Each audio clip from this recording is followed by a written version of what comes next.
দীপু মনি শিক্ষামন্ত্রী, আমাদের দেশের শিক্ষামন্ত্রী, এক নাম্বার শিক্ষামন্ত্রী আপনি। হ্যাঁ, আপনি কি শুরু করেছেন এদেশের মধ্যে? শিক্ষকদের শিক্ষকতা ছেড়ে দিয়ে আপনাদের ট্রেনিংয়ে গিয়ে কুত্তা নাচ দিতেছেন, বিড়াল নাচ দিতেছেন, এগুলা কি নাটক শুরু করেছেন আপনারা?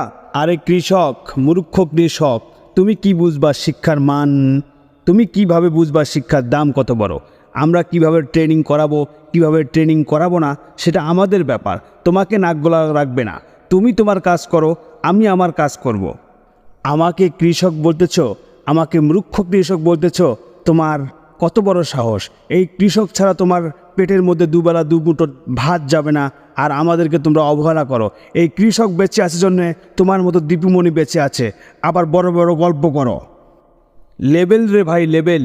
আমার লেভেল কোথায় আর তোমার লেভেল কোথায়?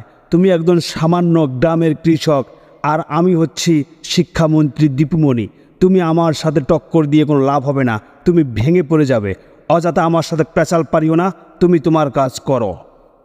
এই সরকারের আমবলে কত পাগল দেখলাম। শেখ হাসিনা সরকার, কাঁঠাল রানী, উনি একজন পাগল।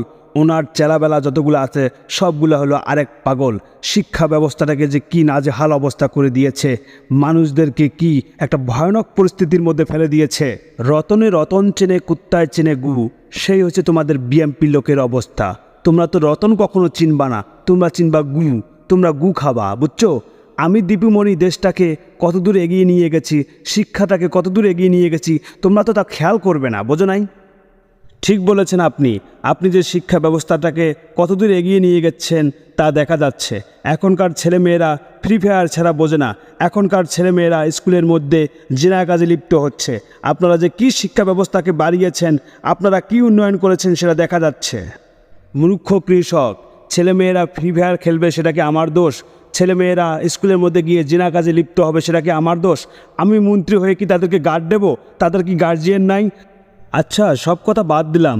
আপনি বলুন তো, এই নতুন যে ট্রেনিংটা আপনারা নিয়ে এলেন, এই ট্রেনিংটা কি দেখে আপনারা নিয়ে এলেন? আপনাদের কি মাথা টাথা ঠিক আছে, নাকি সব এলোমেলো হয়ে যাচ্ছে? আমি বুঝি না কিছু। শিক্ষার নামে আপনারা স্কুলের মধ্যে নাটক শুরু করে দিয়েছেন। এগুলো কি শুরু করেছেন একটু বলবেন? এগুলো আমরা নতুন ট্রেনিং কালেকশন করেছি। এই ট্রেনিংয়ের মাধ্যমে শিক্ষক শিক্ষিকাদের এবং ছাত্রদের মনোহাস বৃদ্ধি পাবে, মেধা বৃদ্ধি পাবে। এই জন্য আমরা নতুন ট্রেনিং কালেকশন করেছি। তুমি এগুলো বুঝবা না, বুঝছো? তুমি জমি চাষ করবা, ফলন ফলবা, এগুলাই ভালো বুঝবা। আপনাদের ধান্দা মানে চুরি, চোরে চোরে মাস্তুতো ভাই। আপনারা বোঝেন নাই। আপনারা যে কি করবেন শিক্ষা ব্যবস্থাটাকে আমরা বুঝে গিয়েছি। এসব ট্রেনিং দেখলে তো বাচ্চারা এমনি অলরেডি পাগল হয়ে যাবে। আমরাও পাগল হয়ে যাব আপনাদের সাথে সাথে। কি করি আর ভেবে পাচ্ছি না।